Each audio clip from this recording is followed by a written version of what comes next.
நெல்லை திருமண்டலம் வாலிபர் ஐக்கிய சங்கம் வழங்கும் வாலிபர் நேரம். ஹாய் ஃப்ரெண்ட்ஸ், வாலிபர் நேர நிகழ்ச்சிக்கு உங்களை அன்புடன் வரவேற்கிறோம். எல்லாரும் ரொம்ப ஈகராக வெயிட் பண்ணிட்டு இருக்கீங்க போல. எஸ், ஃபர்ஸ்ட் ஒரு சாங் கேட்டு எல்லாரும் என்ஜாய் பண்ணலாமா?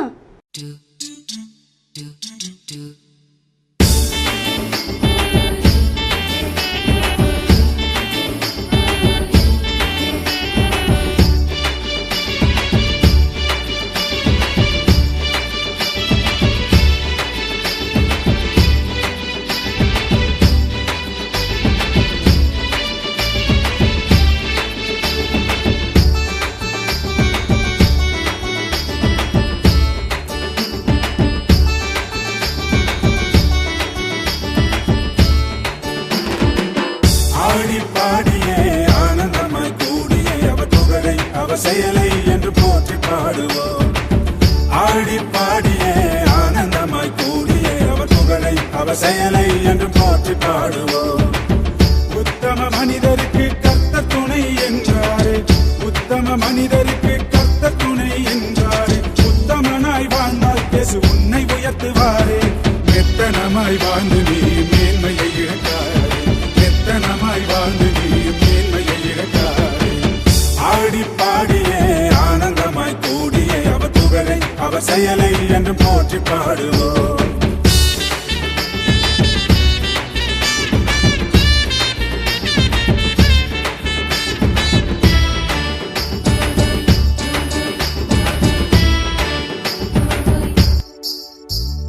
வாரி வாரி இருக்கும் திருப்தி அடைவாரும் உண்டு, அதிக கஞ்சமாக வாழ்ந்து வறுமை அடைவாரும் உண்டு. அதிக கஞ்சமாக வாழ்ந்து வறுமை அடைவாரும் உண்டு. ஏழைக்கெல்லாம் நீ கொடுத்தால் இயேசு உன்னை பார்ப்பார். அவர் ஏற்ற காலம் வரும்போது உன்னை ஆசீர்வதிப்பார். ஏழைக்கெல்லாம் நீ கொடுத்தால் இயேசு உன்னை பார்ப்பார். அவர் ஏற்ற காலம் வரும்போது உன்னை ஆசீர்வதிப்பார். ஏற்ற காலம் வரும்போது உன்னை ஆசீர்வதிப்பார். ஆடி பாடியே ஆனந்தமாய் கூடியே அவர் புகழை அவர் செயலை என்று போற்றி பாடுவோம்.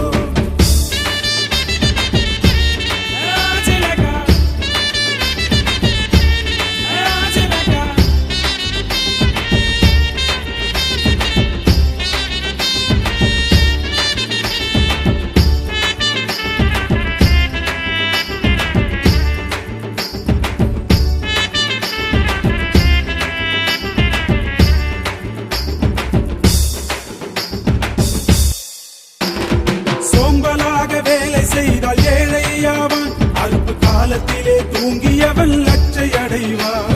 சோம்பலாக வேலை செய்தால் ஏழையாவான், அறுப்பு காலத்திலே தூங்கியவன் லட்சை அடைவான். வாலிபத்தில் சுறுசுறுப்பாய் வாழ்ந்து விடு நண்பா, இந்த வையகமே உன்னை திரும்பி பார்த்திடுவே நண்பா. வாலிபத்தில் சுறுசுறுப்பாய் வாழ்ந்து விடு நண்பா, இந்த வையகமே உன்னை திரும்பி பார்த்திடுவே நண்பா. உன்னை திரும்பி பார்த்திடுமே நண்பா. ஆடி பாடியே ஆனந்தமாய் கூடியே அவர் புகழை அவர் செயலை என்று போற்றி பாடுவோம்.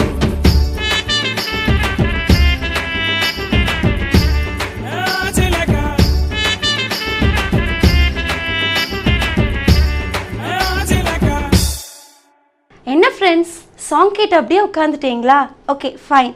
என்னதான் இருந்தாலும் கர்த்தருடைய வார்த்தை நமக்கு மிகவும் அவசியம். கர்த்தருடைய வார்த்தையை கேட்கலாமா?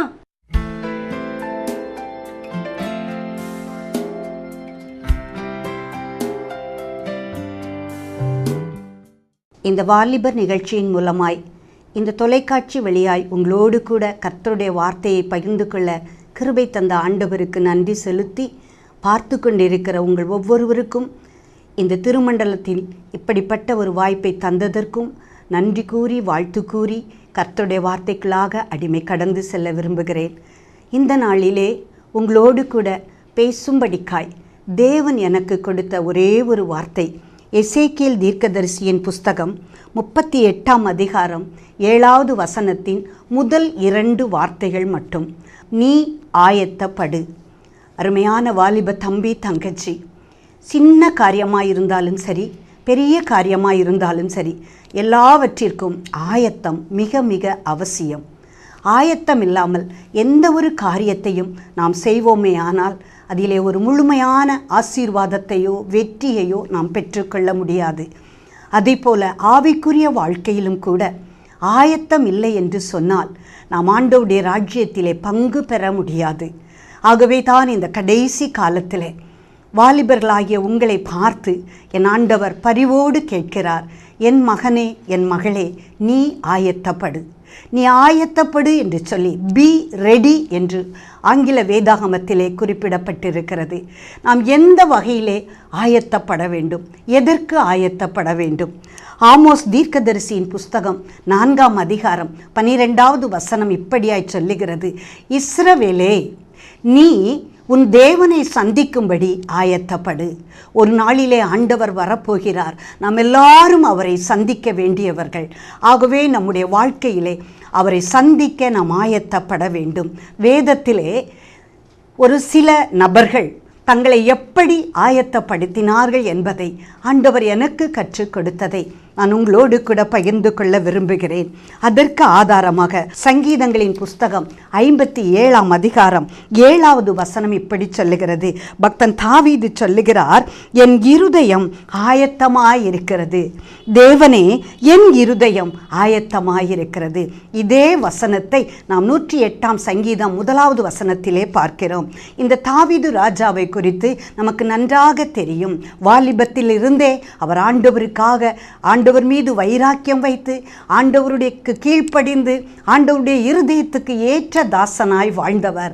ஆனால் இந்த 57வது சங்கீதத்தில் அவர் சொல்லும்போது, என் இருதயம் என் ஆண்டவரை பாடி கீர்த்தனம் பண்ண ஆயத்தமாய் இருக்கிறது என்று சொல்லி.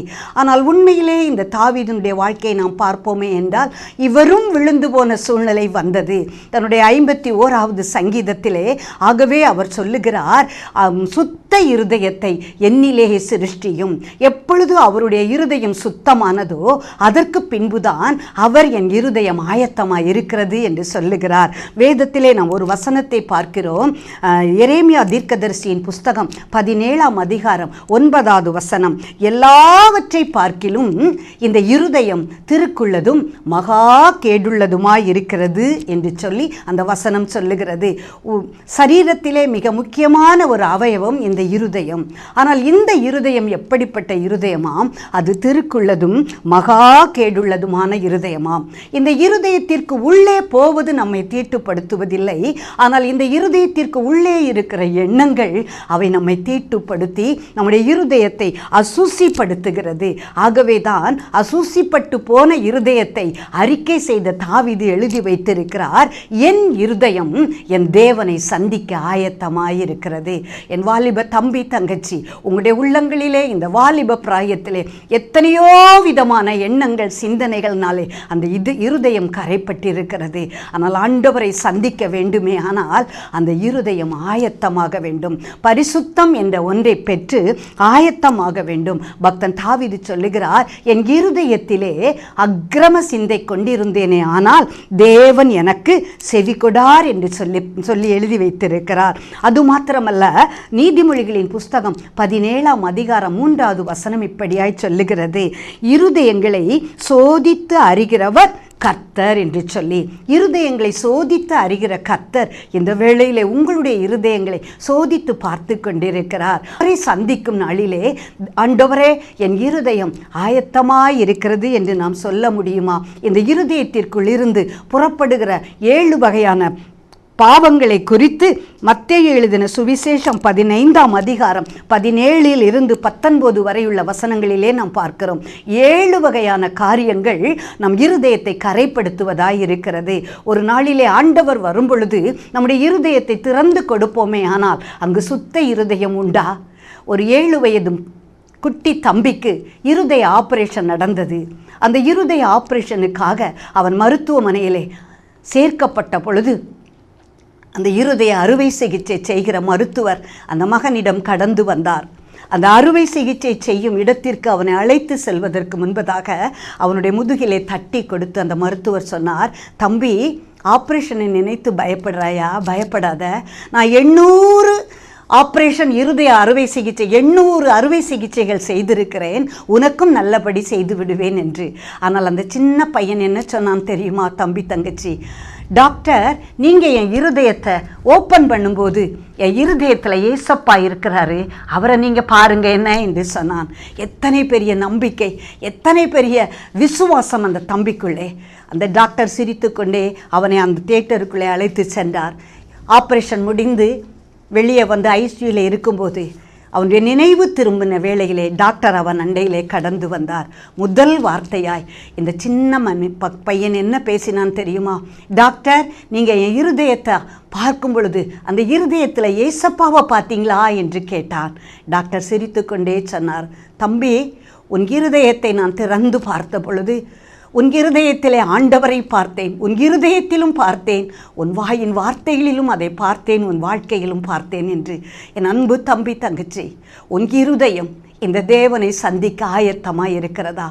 வாலிபனாகிய தாவீதினுடைய இருதயம் ஆண்டவரை சந்திக்க ஆயத்தமாக இருந்தது. இந்த சிறுவனுடைய இருதயம் ஆண்டவரை சந்திக்க ஆயத்தமாக இருந்தது. இந்த வாலிப நாளிலே உன் இருதயத்தை சுத்திகரிக்க இயேசு கிறிஸ்து தன் வாலிபத்தின் இரத்தத்தையே ஊற்றி கொடுத்தார். ஆகவே இந்த வேளையில் என்னுடைய இருதயத்தையும் நீர் கழுவும் ஆண்டவரே என்று அவருடைய கரத்திலே நீ ஒப்பு கொடுக்கும்போது உன் இருதயத்தை கழுவி சுத்திகரித்து அவரை சந்திக்க தேவன் ஆயத்தப்படுத்த அவர் வல்லமையுள்ளவராய் இருக்கிறார். இரண்டாவதாக எதை நாம் ஆயத்தப்படுத்த வேண்டும்? முதலாவது நம்முடைய இருதயத்தை ஆயத்தப்படுத்த வேண்டும். இரண்டாவதாக மத்தேயு எழுதின சுவிசேஷம் 25ஆம் அதிகாரம் 7வது வசனத்திலே இப்படியாய் சொல்லப்பட்டிருக்கிறது. அந்த கன்னிகைகள் எல்லாரும் எழுந்திருந்து தங்கள் தீவெட்டிகளை ஆயத்தப்படுத்தினார்கள். பக்தன் தாவீது தன் இருதயத்தை ஆயத்தப்படுத்தி வைத்திருந்தான். ஆனால் இந்த கன்னிகைகளோ தங்களுடைய தீவெட்டிகளை ஆயத்தப்படுத்தினார்கள். ஒருவேளை பரலோக ராஜ்யத்தை குறித்த உவமைகள் பலவற்றை தேவன் தம்முடைய பிள்ளைகளோடு அந்த 3.5 ஆண்டு கால ஊழியத்திலே இயேசு கிறிஸ்து பரலோக ராஜ்யத்தை குறித்து சொல்லும் பொழுதுதான் இதை உவமையாக சொல்லுகிறார். 10 கன்னிகைகள், 10 வாலிப பிள்ளைகள் அவருடைய வருகைக்கு தங்களை ஆயத்தப்படுத்தினார்களாம். அதிலே ராஜாமத்திலே காத்திருக்கும் பொழுது தங்களுடைய தீவெட்டிகளை அவர்கள் ஆயத்தப்படுத்தினார்கள். ஆனால் அந்த தீவெட்டி என்று சொல்லும்போது நான் ஆண்டவரிடத்திலே கேட்டேன், ஐயா, தீவட்டி என்று சொல்லும்போது அதற்கு ஒரு ஆவிக்குரிய கருத்து உண்டே என்று கேட்ட மாத்திரத்திலே என் ஆண்டவர் ஒரு வசனத்தை எனக்கு ஞாபகப்படுத்தினார். ஏசாயா தீர்க்கதரிசியின் புஸ்தகம் 62ஆம் அதிகாரம் 1வது வசனத்திலே இப்படி சொல்லப்பட்டிருக்கிறது, ரட்சிப்பு எரிகிற தீவட்டி என்று சொல்லி.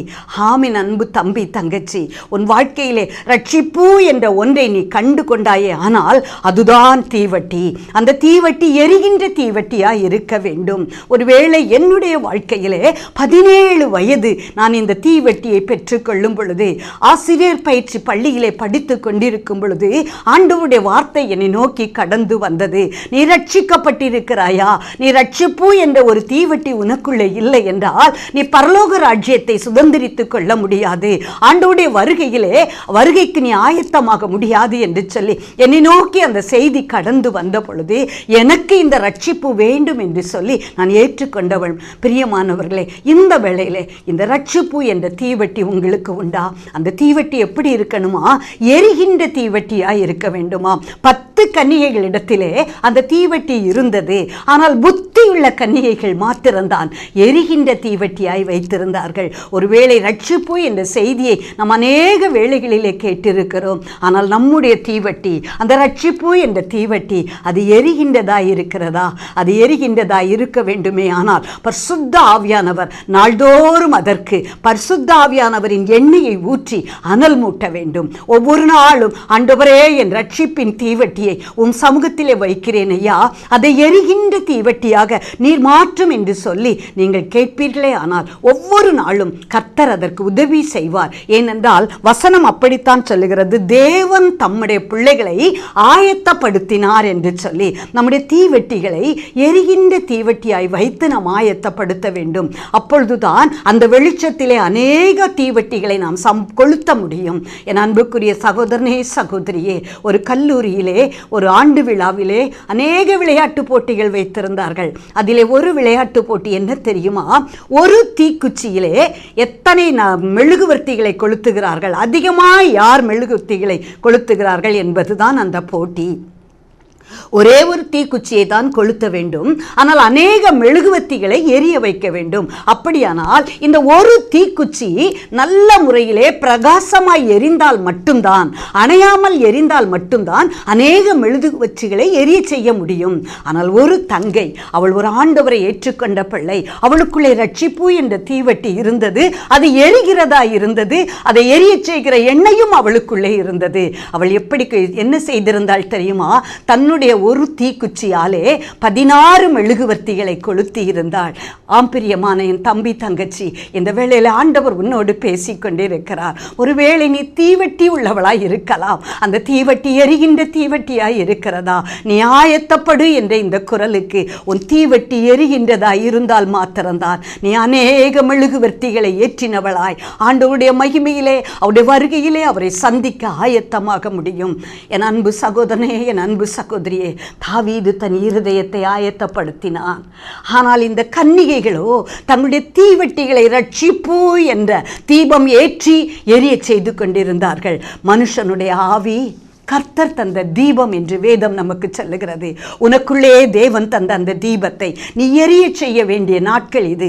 இன்றைக்கு தேவன் உனக்கு ஒரு தருணம் தருகிறார். ஒருவேளை உன்னுடைய தீவெட்டி புகைந்து கொண்டிருந்தால், ஆண்டவரே என்னை ஊற்றி என் தீவெட்டியை எரிய செய்யும் ஐயா என்று சொல்லி இந்த வேளையில் நீ கேட்பாயே. ஆனால் பரிசுத்த ஆவியானவர் உன் தீவெட்டியை எரிய வைக்க அவர் ஆயத்தமாய் கடந்து வந்திருக்கிறார். முதலாவது ஆயத்தம் இருதயத்திலே, இரண்டாவது ஆயத்தம் உன் ஆத்துமாவிலே கவனம் வைத்து அந்த தீவெட்டியை நீ எரிய வைக்கும் பொழுது கர்த்தருடைய வருகைக்கு நீ ஆயத்தப்பட முடியும். மூன்றாவதாக நான் ஒரு காரியத்தை உங்கள் முன்பதாக சொல்ல விரும்புகிறேன். லூக்கா எழுதின சுவிசேஷம் 22ஆம் அதிகாரம் 33வது வசனத்திலே ஆண்டவரோடு கூட இருந்த சீஷனாகிய அப்போஸ்தலனாகிய பேதுரு சொல்லுகிறார் பாருங்க, ஆண்டவரே காவலிலும் சாவிலும் உம்மை பின்பற்றி வர ஆயத்தமாயிருக்கிறேன்.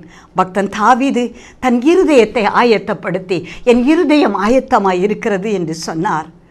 கன்னிகைகளோ தங்களுடைய தீவெட்டிகளை ஆயத்தம் பண்ணி ஆண்டவருடைய மணவாளன் வரும் பொழுது அவரோடு கூட பிரவேசித்தார்கள். பக்தன் பேதுரு சொல்லுகிறார், என்ன சொல்லுகிறார்?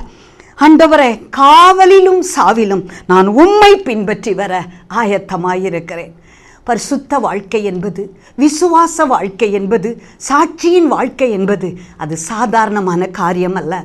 என் அன்பு தங்கச்சி, என் அன்பு தம்பி, ஆண்டவரை ஏற்றுக்கொண்ட பிறகு நாம் சோதனைகளின் வழியாய், பாடுகளின் வழியாய், ஏமாற்றங்களின் வழியாய், இழப்புகளின் வழியாய், தோல்விகளின் வழியாய் நடந்து வர வேண்டிய சூழ்நிலைகள் வரும். இந்த பேதுரு ஆண்டவரோடு கூட இருந்தவன் தான். அவன் சொன்னான், காவலிலும் சாவிலும் உம்மை பின்பற்றி வருவேன் என்று. ஆனால் அவனை பார்த்த ஆண்டவர் என்ன சொன்னார் தெரியுமா? பேதுருவே, நீ சேவல் கூவதற்கு முன்பு 3 தரம் என்னை மறுதலிப்பாய். அந்த பேதுரு அரைகூவி சொன்ன பேதுருவுக்கு மறுதலிக்கும் சூழ்நிலைகள் வந்தது பிரியமானவர்களே. ஆனால் தேவன் அவனோடு கூட இருந்து அதிலே மீட்பை பெற்றுக்கொள்ள ஒரு கிருபை கொடுத்தார். ஒருவேளை பேதுருவை போல நான் பின்பற்றுவேன் என்று நீ அறிக்கை பண்ணின தம்பியாய் இருக்கலாம், பின்பற்றுவேன் என்று அறிக்கை பண்ணின தங்கையாய் இருக்கலாம். ஒருவேளை உன் வாழ்க்கையிலே அதிலே நிலைத்திருக்க முடியாதபடி தடுமாறலாம். ஆனால் ஆண்டவர் சொல்லுகிறார் பாருங்க, விசுவாசம் ஒழிந்து போகாதபடி உனக்காக வேண்டிக் கொள்ளுவேன். நீ அர்ப்பணிக்கும் போது ஆயத்தமா இருக்கிறேன் என்று எழுந்து நிற்கும் பொழுது உன்னை கரம் பிடித்து நடத்த இந்த தேவன் ஆயத்தமாய் இருக்கிறார்.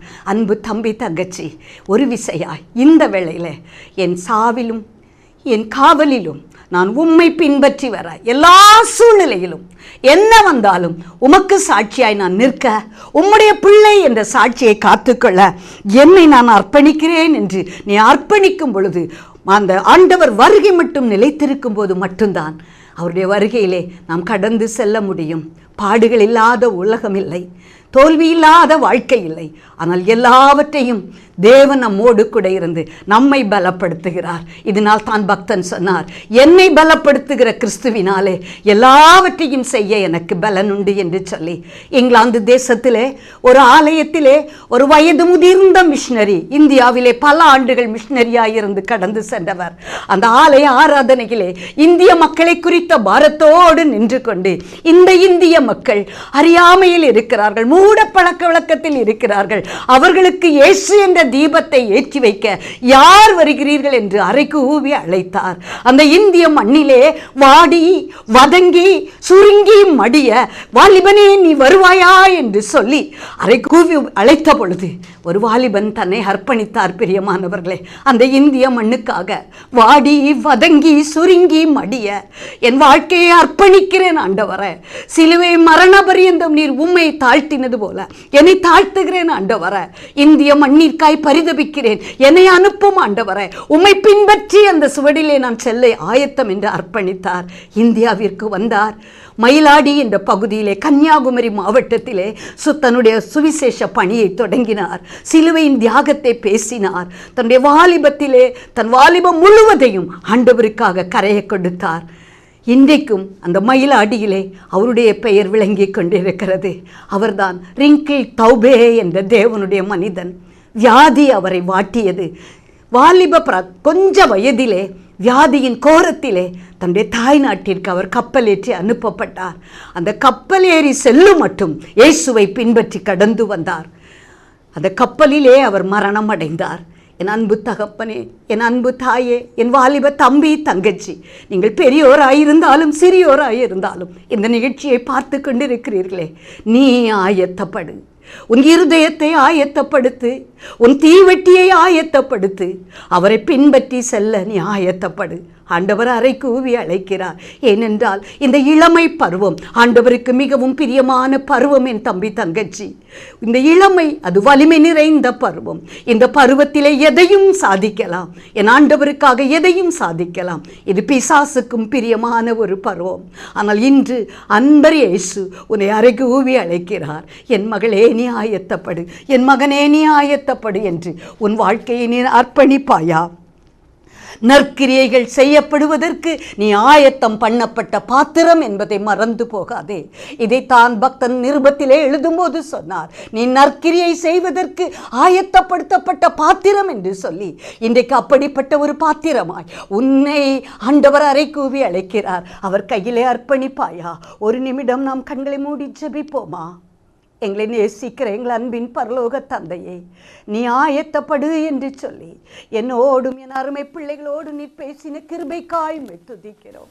எங்களுடைய இருதயம் தாவீதின் இருதயத்தை போல உம்மை சந்திக்க ஆயத்தப்படட்டும் ஆண்டவர. எங்களுடைய இருதயத்தை நீர் ஆயத்தப்படுத்தும் ஆண்டவர. சுத்த இருதயத்தை எங்களிலே சிருஷ்டித்து நீர் ஆயத்தப்படுத்தும் ஆண்டவர. அந்த சின்ன மகன், என் இருதயத்தை திறந்து பாருங்கள் டாக்டர், அதிலே இயேசுவை பார்ப்பீர்கள் என்று சவால் விட்டு சொன்னது போல நாங்களும் சொல்ல வேண்டும் ஆண்டவரே. என் தம்பி தங்கை சொல்ல வேண்டும் ஆண்டவரே. அப்படிப்பட்ட கிருபை நீ தந்தருள நாங்கள் ஜெபிக்கிறோம். புத்தி உள்ள கன்னிகைகள் எரிகின்ற தீவெட்டியோடு எண்ணெயோடு மணவாளனாகிய உமக்கு ஆயத்தமாயிருந்தது போல என் அருமை தம்பி தங்கைகள் ஆயத்தப்பட நீர் உதவி செய்யும் ஆண்டவரே. நீர் எண்ணெய் ஊற்றி எரிய செய்யும் ஆண்டவரே. கடைசி நாளிலே மாம்சமான யாவர் மீதும் என் ஆவியை ஊற்றுவேன் என்று சொன்ன தேவன், என் அன்பு பிள்ளைகளுக்குள்ளே உம்முடைய ஆவியை ஊற்றி அவருடைய ஆத்தும விளக்கை நீர் எரிய செய்யும் ஆண்டவரே. இன்றைக்கு அநேகருடைய ஆவிக்குரிய வாழ்க்கையிலே ஒரு எரிகின்ற அனுபவத்தை என் தேவன் தருவீராக. எல்லாவற்றிற்கும் மேலதாக உம்மை ஏற்றுக்கொண்ட நாங்கள், எங்களுடைய ரட்சிப்பை பெற்றுக்கொண்ட உம்முடைய பிள்ளைகள் ஆண்டவரே, உம் வருகை மட்டும் உம்மை பின்பற்றி செல்ல, எங்கள் மரணமோ உம்முடைய வறுமையோ எங்களுடைய எதிர்காலம் எல்லாவற்றிலும் உம்மை பின்பற்றி செல்ல, இறுதி வரை பின்பற்றி செல்ல பேதுருவை போல கர்த்தாவே உம் பிள்ளைகள் அறிக்கை செய்து நான் ஆயத்தமாயிருக்கிறேன் ஆண்டவரே, உம்மை பின்பற்றி வர ஆயத்தமாயிருக்கிறேன், என்னை கரம் பிடித்து நடத்தும் என்று அர்ப்பணிக்கிற ஒவ்வொரு தம்பி தங்கச்சிக்கும் என் தேவனீர் உதவி செய்வீராக. இந்த நிகழ்ச்சியை பார்த்து கொண்டிருக்கிற ஒருவர் கூட உம்முடைய வருகையிலே ஆயத்தம் இல்லாமல் போகாதபடி என் தேவன் அருள் புரிவீராக, ஆசீர்வதிப்பீராக, உம் பிள்ளைகளின் கரங்களை பிடித்து ஆயத்தப்படுத்துவீராக. இயேசுவின் மூலம் ஜெபிக்கிறோம் பிதாவே. திருமண்டல வாலிபர் ஐக்கிய சங்க ஊழியங்கள் பாடசாலை கல்லூரிகளில் ஒரு நாள் சிறப்பு முகாம், வாரந்தோறும் ஆலோசனை பணி, ஆசிரியர் சிறப்பு கூடுகைகள், விடுதி ஊழியங்கள், பின்தொடர் ஊழியம், தேர்வுகால ஆலோசனை, திருச்சபைகளில் வாலிபர் ஜபக்குழுக்களை ஏற்படுத்துதல், சேகர அளவில் ஒரு நாள் கூடுகை, சபைமன்ற அளவில் ஒரு நாள் கூடுகை, திருமண்டல அளவில் குற்றால முகாம், பல்சுவை இரவு நிகழ்ச்சிகள், கடற்கரை முகாம்கள், திடப்படுத்தல் பயில்வோருக்கான ஒரு நாள் சிறப்பு முகாம், திருமண்டல அளவிலான தாளந்து மற்றும் விளையாட்டு போட்டிகள், மாதம் ஒருமுறை வாலிபர்களுக்கான உபவாச கூட்டம், சபை ஊழியர்கள் மற்றும் வாலிபர் பொறுப்பாளர் கூடுகை, இலக்கியம் மற்றும் மீடியா ஊழியங்களில் எமது பங்கு, ஆண்டுதோறும் குடும்ப தின தியானம், மாதந்தோறும் வாலிபர் தோழன், திருமறை மெகா தேர்வுகள், வாரந்தோறும் வாலிபர் நேரம் தொலைக்காட்சி நிகழ்ச்சி, வருடத்திற்கு ஒருமுறை விசிடி, சமுதாயத்தில் கல்வி உதவி திட்டம், திருமண உதவி திட்டம், உணவளிக்கும் திட்டம், சுற்றுச்சூழல் விழிப்புணர்வு கருத்தரங்குகள். இளையோரின் உள்ளத்தை கட்டுகிற இந்த மாபெரும் பணியில் எங்களோடு நீங்களும் இணைந்து கொண்டு ஜெபிக்கவும், இதற்காக தியாகத்தோடு கொடுக்கவும் உங்களை அர்ப்பணித்துக் கொள்ளுங்கள். ஆண்டவர் தாமே உங்களை அளவில்லாமல் ஆசீர்வதிப்பாராக. இந்த வார நிகழ்ச்சி உங்களுக்கு மிகவும் பிரயோஜனமாக இருக்கும் என்று சொல்லி கர்த்தருக்குள் விசுவாசிக்கிறேன். தொடர்ந்து கர்த்தருக்குள் நிலைத்திருங்கள். மற்றொரு நிகழ்ச்சியில் சந்திக்கலாம். பாய்.